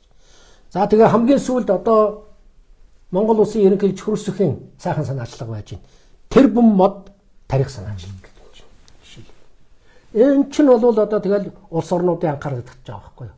Энэгээр үнэхээр бид нар дэлхийн одоо энэ улс орнуудын анхаарлын төвд ийм саналуудыг оруулна гэдэг чинь тэд нар эн чинь ямар санаачлага үгүй. Эний чинь одоо бид нар хэрэгжүүлье гэдэг. Эн чинь зүгээр хэрэгжихгүй ш тогтоол баталж байгаа. Тэгээд тогтоолын чинь дагуу нэгдсэн үндэсний байгууллагын нарийн бичгийн даргааны газар чинь хөтөлбөр гаргадаг байхгүй юу. Тэгээд энэ хөтөлбөрийн чинь дагуу улс орнуудад энийг чинь хэрэгжүүлдэг байхгүй юу. Тэгээд хэрэгжүүлсэн үйл явцаа жилийн дараа ч юм уу 2 жилийн дараа ч юм уу тэр тогтоол бичээд өгнө л дөө. За энэ тогтоолын хэрэгжилтийг 2 жилийн дараа ч гэдэг юм уу 3 жилийн дараа ихтгэл оруулж батлуулаа. Ихтгэл оруулж танилцуулаа гэдэг. Тэгэхээр тэрний чинь нүүб хийсэн үйл ажиллагааныхаа тухай ихтгэл оруулж ирж тэр ихтгэлийн үндсээр дахиж тогтоол батлагддаг байхгүй юу. Тэгэхээр энэ чинь бол зүгээр ингээд нэг батлуулаад зогсдог ажил биш. Энэ тогтоол шийдвэр чинь цаашаа ингээд хэрэгжээд нүүбийн төрөлцсөн байгууллагуудын холбогдох төрөлцсөн байгууллагуудаар дамжаад хэрэгжээд явдаг байхгүй юу. Энэний цаана Монгол Улсын засгийн газар байдаг байхгүй юу. Өөрөөр хэлбэл манай нэр хүнд өсөж байна гэсэн үг. Эдгээр жижиг улс ч гэсэн дэлхийд өөрийгөө илэрхийлэх том боломж олж авч байна. Тэглэг байх уу. Нүүб чинь хамгийн гол нь тэнд одоо жижиг орон өөрийнхөө хувь нэмрийг оруулах хамгийн гол талбар байдаг байхгүй юу. Тэгээд нөгөө ихтгэлцэл үүсгэх нь. Тэглэг байх уу. Нэр хүнд өсгөх нь тийм ээ. Тэгэхээр энэ дээр би бас манай энэ ажлыг зохион байгуулж исэн одоо хүмүүсийнхаа би нэрийг бас дурдах хэрэгтэй гэж бодож байна. Одоо нэлээд нь бас юу яцсан да. Одоо мөнгө хүсэг үзүүлчихсэн улсууд байж байгаа. Одоо манай очир болгоо байна. Одоо миний хэлтсийн дараагаар ажиллаж байсан их сайхан хүн. Очир болгоо бол 2 дугаар хороог эдийн засгийн асуудлыг хариуцдаг байсан. Энэ хүн бол яг одоо тэр улсын секторын үүрэг ролын тухай тогтоолыг бол жинхэнэ гардаж хариуцаад батлуулж исэн хүн байхгүй юу. Тий. Очир болгоо. Сүүлдээ очир болгоо битээр бүр их дотны найзч болсон. Тий. За манай эдэр дарга байна. Эдргаа бол одоо манай 3 дугаар хороог хариуцсан. Өөрөөр хэлбэл нийгэм хүний эрхийн асуудлыг хариуцсан хүн байсан. Их олон жил нүүбэн чуулганд оролцож исэн учраас маш их дуршлагдсан. Тэгээ эмэгтэйчүүдийн байгууллагуудад сонгогдож бүр зарим нь бүр даргалж явж исэн. Одоо эмэгтэйчүүдийн хороо гэж байдаг. Тэрний даргаар манай эдэргуй ажиллаж байсан. Их үр бүтээлтэй ажиллаж байсан хүн. Одоо эдэргуй бол би амьд сэрүүн байгаа байх гэж бодож байна. Хүүхдтэйгээ гадаадад байдгийн гэсэн. Холбогдож чадахгүй байгаа. Тий. Тэгээ одоо үнэхээр эдэргуй бол одоо зайлшгүй одоо энэ хүнийг бол би хэлж явах хэрэгтэй. За маань Нямдоогон тухай би ярьсан. За манай Должин цэрэнгийн тухай би ярьсан. Инг сайхны тухай ярьсан. За залуучууд дотроос бол манай анги цэцэг байна. Одоо очиргой гэдэг аав нь Монгол улсын гадаад худалдааны яамны сайдаар ажиллаж байсан тухайн үедээ. Энэ хүний охин гадаад яамд их олон жил ажилласан, их үр бүтээлтэй ажилласан. Орос англи хэлээр бол ерөөсөө ус цас гэсэн үг. Тэгээ дараа нь миний үед би сайд байх үед одоо би олон улсын байгууллагын газрын дараагаар томилж ийсэн. Тэгээ энэ ажлыг бол үнэхээр өндөр мэрэгжлийн өндөр түвшинд авч явсан ийм хүн байгаа. Одоо бас манай үндэсний аюулгүй байдлын зөвлөлийн шинжээч үлүүд тийм ажлыг бас хийж байгаа юм байна лээ. Тэгээ одоо дэвтүртэй гараагүй ажиллаж байгаа байх гэж би бодож байна. За түүнээс гадна одоо манай талигач одоо Баярт гэдэг хүн байна. Тэгээ одоо зэвсэг хорох Очиргот ерөнхийлөгчийн зөвлөх байсан тийм. Очиргот ерөнхийлөгчийн тий гадаад бодлогын зөвлөхөөр ажиллаж байсан. Тэгээ Лаост, Бангкокт элчин сайдаар ажиллаж байсан. Женевт бас ажиллаж байсан санагдаж байна. Элчин сайдаар тэгээд энэ Баярт бол би сайд болонгуудаа төрийн нарийн бичгийн дараагаар томилуулсан. Тэгээ харамсалтай нь хоромхон зөөр ажиллаж агаад тэгээд одоо биеийн байдлаас болоод тэгээд нас орсон л да. Өдөөний Малчин айлын хүүхэд би бас Сүхбаатар аймгийн хүн гэдгийг. Тэгээ одоо үнэхээр одоо их дотны миний найз. Бас одоо халиун байна. Манай хэлцэд бас бид хоёр бол ерөөсөө дунд сургуульд хамт сурч ийсэн. Тэгээд олон улсын харилцааны дээд сургуульд хамт сурч ийсэн. Манай бол Франц хэлтэй.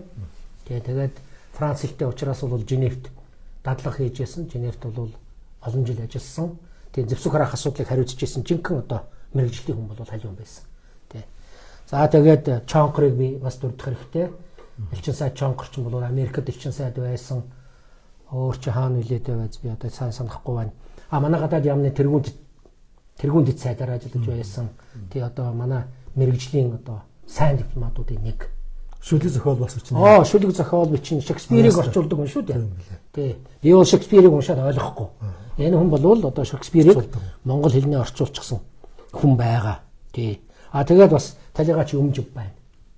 Тэгээ тухайн үедээ бүр гадаад яамд ажиллаж агаад тэгээд Батмөх даргын бүр туслагаар тухайн үедээ бас ажиллаж байсан. Тэгээ Женевт элчин сайдаар ажиллаж байсан. Тэг их бас туршлагатай бас олон улсын байгууллагад Женевт ажиллаж байгаад тэгээд нутагтаа ирээд нас орсон л да. Тэг ийм улсууд байна. Үнэхээр одоо энэ улсуудын энэ хүмүүсийн одоо нэрийг би дурдахгүйгээр үнэхээр энэ яриаг бол дуусгаж би болохгүй байх гэж бодож байна л да. Тий. За тэгээд манайх нүүбэд бас нэлээд сонгуульд бас нэлээд оролцсон. Хамгийн том анхны сонгуулийг би хэлье л да. Тэр нь бол 4-р хорооны дараагаар Дашцэрэн гой манай одоо элчин сайд сонгуульд ажил тийм ээ. Энэ сонгуульд ажил. Бүтэн нүүбэн чуулган 4-р хорооны дараагаар сонгогдно гэсэн үг. Ерөнхий ассамблеийн үеэр явагдана. Тий, ерөнхий ассамблеийн үеэр явагдана. Тэгээ бүтэн жил дараагаараа хэвээрээ байна гэсэн үг. Тэгээд одоо энэ бол манай анхны том. Одоо жинхэнэ хүнээс мэдлэг туршлага шаардсан ажил. Манайх жишээл ерөнхий ассамблеийн орлогч дараагаар хэд удаа сонгогдож байсан л да. Гэхдээ тэр бол нэг тийм их юу том ачаал бүгдэлтэй юм биш. Тэр чинь тухайн үедээ нүүбэн чуулганы дарга одоо хүнтэй уулзахаар ч юм уу ямар нэгэн шаардлагаар суудлаасаа босоод гарах нэг шаардлага гардаг та. Уулзалт гардаг тийм. Тэр үед нь бол жишээлбэл 10 хэдэн улсын төлөөлөгчд орлогч байдаг байхгүй юу. Тэгэл нэг нэгээр нь суулгадаг байхгүй юу. Эрэндэр дээр. Тэгээд манай эренчин сайд тухайн үедээ бас эндэр дээр сууж ирснийг би санаж байна.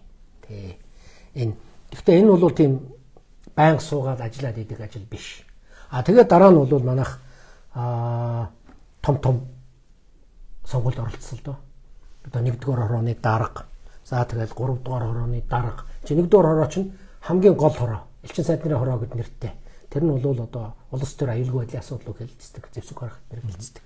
За 3 дугаар хороо ч юм бол хүний эрх нийгмийн асуудлууд хэлцдэг. За энэний дараагаар бол манай анги цэцэг сонгогдож ийсэн. Тий. За манай анги сайхан элчин сайд 6 дугаар хорооны дараагаар сонгогдож ийсэн. 6 дугаар хороо нь ерөөсөө олон улсын эрх зүйн асуудлыг хэлцдэг. Анги сайхан бол яг эрх зүйн юу олон улсын эрх зүйгээр мэрэгчсэн хүн байхгүй юу? Тэгээ энэ утгаараа бол энэ ажлыг бол үнэхээр их нэр төртөө сайн биелүүлсэн гэж. Би 1 дугаар хорооны дараагаар ажиллаж байсан. Би зэвсэг гаргах комиссийн дараагаар ажиллаж байсан. 6-7 сонгуул бий л дээ. Тий. Тэгээд далаад гарцгүй орнуудын бүлгийн дараагаарч ажиллаж байсан. Яг нэг сайн юм бол яг хэрвээ элчин сайд их идэвхтэй сайн ажиллах юм бол бусад орнууд хурж ирж энийг даргалаач гэж хүсэл тавьдаг. Тий. Өөрөө санаачлаа гүйх биш. Бусад орнууд та энийг авч явахгүй болохгүй нэ гэдэг тийм асуудлууд гардаг шүү дээ. Таны аль хороонд тэгж бодсон? Намайг зэвсэг гаргах комисс дээр зэвсэг гаргах комиссийн орлогч дарга дээр 2 ажлын хэсэг дээр тэгээд далаад гарцгүй орнуудын асуудал дээр энэ 5 байгууллагад намайг даргалаач гэж хүсэлт ирж байсан. Бүр хүсэлт ирж байсан учраас би даргалж ирсэн. Би өөрөө тэр санаачлагыг гаргаж байгаагүй. Тий. Тэгээд манайх бас нэг том ажил бол одоо энэ Монгол даяар л одоо хүн болгон баг мэдж байгаа. Энэ юу гэхээр нүүбийн энхийг сахиулах үйл ажиллагаанд манайх хэдэгтэй оролцож байсан. Тэгэхээр энийг бол яг 90-ад оны ихээр би тэнд ажиллаж байхдаа манайх судалгааг хийж гисэн. Ерөөсөө энд оролцъё гэж. Тэг оролцдог бай. Тэгээд судалгаа хийгээд тэгээд ингээд явсаар нэг 10-аад жилийн дараа манайх яг жинхэнэ энэ ажилд оролцсон. Тий. Энэ бол үнэхээр их тийм чухал юм болсон л доо.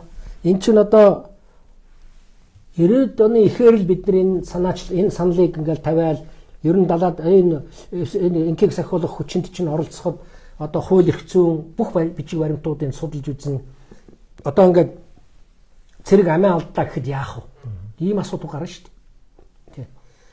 Тэгэхээр одоо жишээл ямар нөхцөлтэй байх вэ? Ямар цагийн төлөвтэй байх вэ? Бүх юмнуудыг судлаад жишээлбэл явуулах жишээтэй. Явуулж авах жишээтэй. Тэгээд одоо манайх чинь 2002 оноос одоо 10 жилийн дараа яг одоо оролцож эхэлсэн. Тэгээ манайхаас бол ерөөсөө одоо давхарцсан тоогоор 18,000 цэрэг одоо энэ энхийг сахиулах төрөл бүрийн үйл ажиллагаанд оролцсон юм байна лээ. Тэгээ энд бол одоо жишээлбэл энэ дотор бүр 18,000 хүн дотор 700 гаруй нь эмэгтэйчүүд байдаг юм байна лээ. Тэгээ энэ эд маань бол үнэхээр ажлаа бол үйл ажиллагаагаа бол нэр төртөө гүйцэтгээд ирсэн.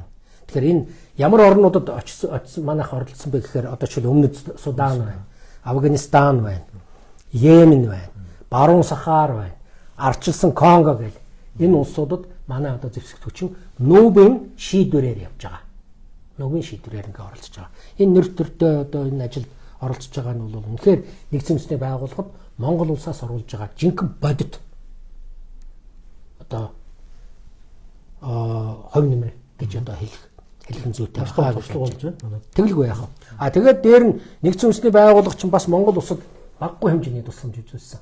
Аль 60-аад оны эхнээс л манайх энийг хөөцөлдсөн. Одоо манай дөгөрсөрөн сайд эдгээр чинь хөөцөлдөж явсаар хагаад нэгдсэн үндэсний байгууллагаас манайд одоо нэгдсэн үндэсний байгууллагын одоо хөгжлийн хөтөлбөр гэж том байгууллага бий. Програм. Тэр програмаас манайд бол нийтдээ бол нэг 260-аад сая долларын дэмжлэг тусалцаа үзүүлсэн гэсэн тоо баримт байдаг юм байна лээ. Тэгээ та нар бас мэддэг бах энэ нүүбийн хөгжлийн хөтөлбөрийн чинь төлөөлөгчд одоо Монголд ажиллаж байгаа шүү дээ. Өнөөдөр зөвхөн нүүбийн хөгжлийн хөтөлбөрч биш. Манайд бол олон байгууллагын төлөөлөгч өнөөдөр ажиллаж байгаа. Тэгээд нэгдсэн үндэсний байгууллагын бүр том бүтэц Монголд өнөөдөр ажиллаж байгаа л да.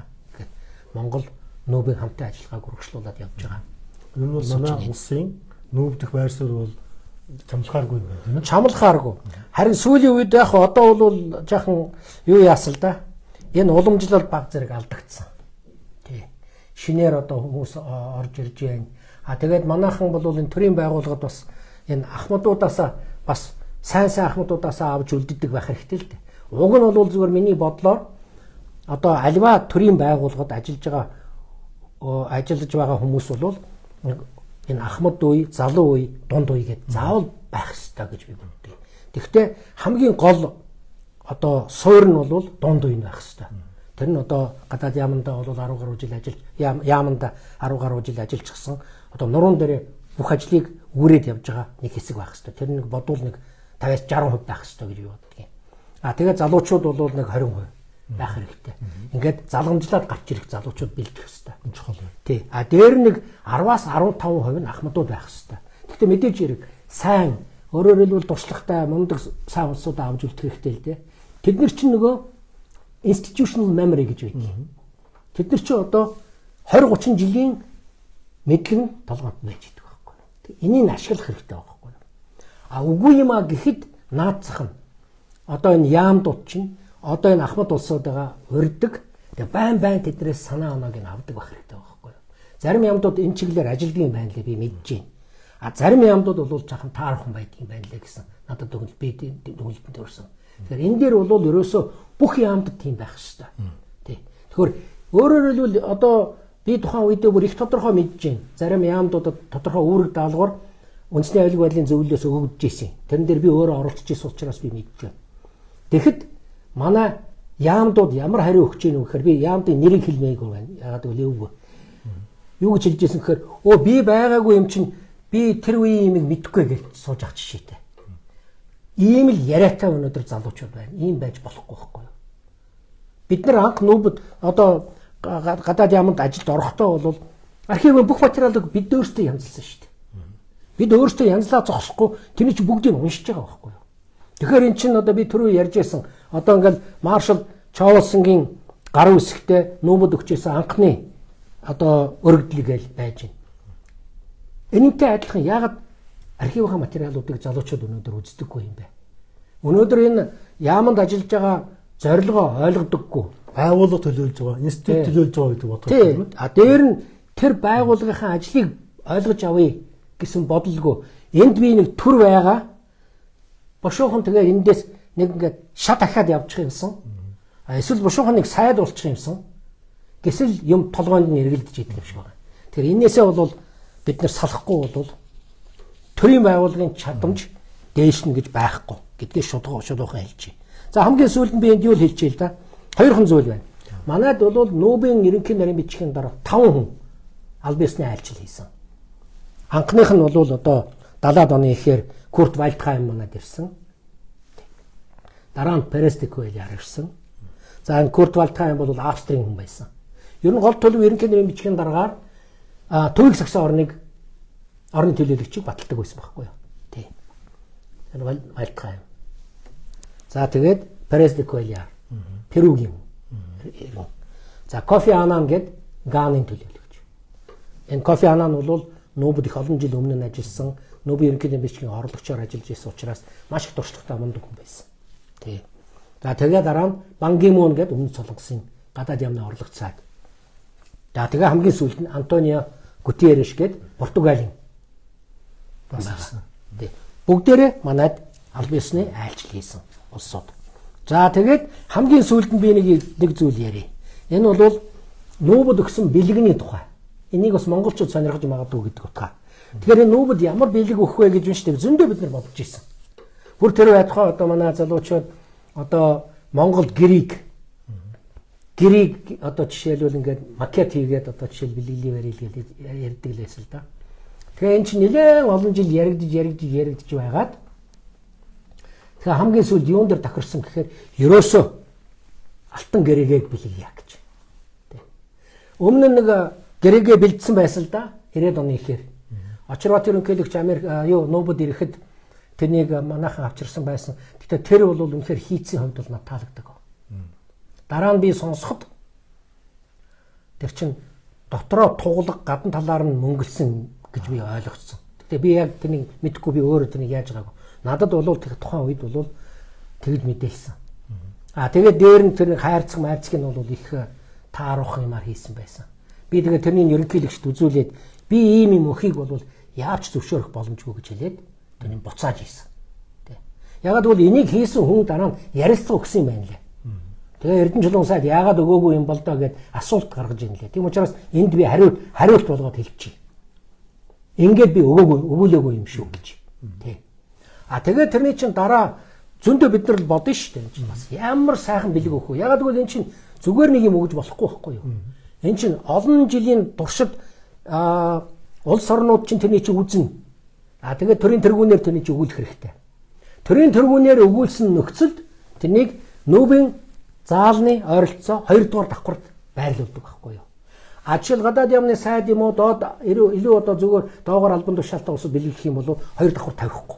Өөр газар тавьдаг байхгүй юу? Би нийт бүр нарийн судалсан учраас мэдчихэ. Тэгээд би тухайн үед манай төрийн яслын албаны даргатай ерөнхийлөгч Багванд дээр ороод тэгээ би өөртөө санал тавьсан. Ерөөсөө одоо энэ нүүб бэлэг өгөх хэрэгтэй. Манайх чинь гишүүн болоод олон жил болчихлоо. Гэхдээ үнэхээр гоё бэлэг өгөх хэрэгтэй. Тэгээ би ямар санал тавьсан гэхээр яг тэр үед эдийн засгийн байдал бас хүнд үнд байсан гэл юм. Тэгвэл бас тэрэн дээр гар татчих болохгүй байсан байхгүй юу. Тэгээ би юу гэж хэлсэн гэхээр ерөөсөө жинхэнэ цэвэр алтаар хийсэн гэргээ бэлгэлье гэж санал тавьсан. Тэрнийг ерөнхийлөгч Багванд шууд хүлээн зөвшөөрсөн. Тэгээ өөрөг даалгавар өгсөн. Тэгээд яслын алба, манай яслын алба тэрийг хийлгүүлээд цэвэр алтаар. Тэр чинь 20 гаруй сая төгрөг гарсан санагдаж байна. Цэвэр алтаар тэрнийг яагаад тэгээд нүүбэд бэлгэлсэн. Тэр 2004 онд ч гэсэн надад байна. Одоо би 3 билүү 4 онд тэрнийг тавьсан. Тэгээд тэр бол одоо өнөөдөр аюулгүй зөвлөл эдийн засгийн нийгмийн зөвлөлийн гол дунд коридорт бүр ингээ битүү хамгаалттай ерөөсө хагардаг шилээр тэр буудаж чагарахгүй тийм юугаар битүүмжилээд хийчихсэн байж байгаа. Тэгээ нэг ёсондоо бол яг бид нар одоо тэр алтан гэрээгийг бол одоо тухайн үеийн одоо өнөөдрөөр яриул дипломат паспорт шиг юм байсан байхгүй юу? Алтан гэрээтэй явж байгаа хүнийг бол хаач одоо Монголын тэр одоо том газар нутагт бол хаач хүлээн тэр чинь Чингисийн одоо төлөөлөгч гэж үздэг. Дээр нь одоо морь, унаа, хоолоор хангадаг тийм байсан шүү дээ. Тэгээ энийг бол одоо жишээлбэл тэр үеийн тэр алтан гэрээ гэдэг бол их чухал юм а гэж. Тэр чинь манайд чинь одоо алтан гэрээ, мөнгөн гэрээ, модон гэрээ байдаг юм байна лээ. Тэгээд модон гэрээ нь одоо Ватиканд байдаг юм гэсэн. Өнөөдөр манай жишээлбэл аль ч байхгүй л байна шүү дээ, харамсалтай. Хадгалагдаж үлдээгүй. Тэгэхээр энийг бол бид нар бодууштай юм. Гэхдээ энэ их гоё юм хийгээд бэлгэлсэн. Дараа нь бас ганц хоёр бэлэг нэмж өгсөн байна лээ. Тэгээ энэ Элбэг дорж ерөнхийлөгч бас сонин бэлэг бас өгсөн харагдаж байна лээ. Гэхдээ тэр нь гадаа. Тэгээ тэр байж болно л доо. Тэр нэг улс бол нэгээс илүү бэлэг өгч болдог л доо. Тэр бол асуудал байхгүй. Гэхдээ энэ алтан гэргээ бол онцгой гоё. Тийм байна. Утга учрын хувьд ч гэсэн хийцийн хувьд ч гэсэн тэгээд өөрөө цэвэр алтаар нэг бүр зариуд хэлж ирсэн. Цэвэр алтаар. Ягаад бол мөнгөөр юм хийчихээд харлаад байдаг байхгүй юу? Би одоо тухайн үедээ Женевт гадаад хэргийн сайдын хуваар очихдоо энэ их том гарын мөнгө аяга бэлгэлсэн. Тэгэхдээ суур нь юу биш, мод биш, үндэс биш. Юугаар хийлгүүлсэн. Нөгөө жейд гэж ярьдаг штэ. Ногоон хаш. Хашаар хийлгүүлээд тэг гадна талын мөнгөөр бүрдсэн. Тэгсэн дараа нь очиход харалчихсан байна лээ. Уг нь бол энийг чинь эргүүлж аваад сайхан цагаан болгоод яаж. Ер нь тэгээд энэ мөнгийг бол харалдаггүй мөнгөөр л хийх л ёстой юм болов гэж би ойлгосон. Гэхдээ заавал харалдаг юм байна л л. За ийм л зүйлийг би өнөөдрийнхөө одоо нүүбтэй холбоотой зүйлдээ ийм зүйлийг л ярив гэж бодсон юм а. Баярлалаа. За баярлалаа. Нүүбтэй холбоотой яг цааш бас өгүүлж болно. Таны одоо 30 гаруй жилийн үйл ажиллагаатай холбоотой. Тэгээд цаашдаа чи нүүбч өөрөөр оруулна одоо том хэвээрэл байна. Тийм ээ. Тэгэхээр цааш нь үргэлжлэх хаа гэж бодож байна. За ингээд баярлалаа. Өнөөдрийн нэвтрүүлэг маань нэг цаг гарan болж байна. Яг бид хоёр ерөнхийдөө туршилтын дугаарууд үргэлжилж байгаа. Нэвтрүүлгээ ямар хугацаатаагаар одоо үзэгчдэд хүргэх вэ гэж хоёулаа бас ярилцаал өөрчилж үзээл ингээд явж байгаа. Эртээ өнгөрсөн 7 хоногт бол нэг цагийнхаа нэвтрүүлгийг бид хоёр 30 орчим минутаар хуваагаад тэгээ хоёр нэвтрүүлэг болгоод дундаа жоохон зайтай 2 хоногийн зайтай дамжуулсан. Өнөөдөр бол ингээд цаг гар ингээд хугацаатай нэг нэвтрүүлэг дамжууллаа. За ингээд анхаарал сонсон явдал баярлалаа. Манайхан таалагдвал тэгээд цаашаа шеэрлээд түгээн дэлгэрүүлээрэй. За баяр та. Баярлалаа. За баярлалаа.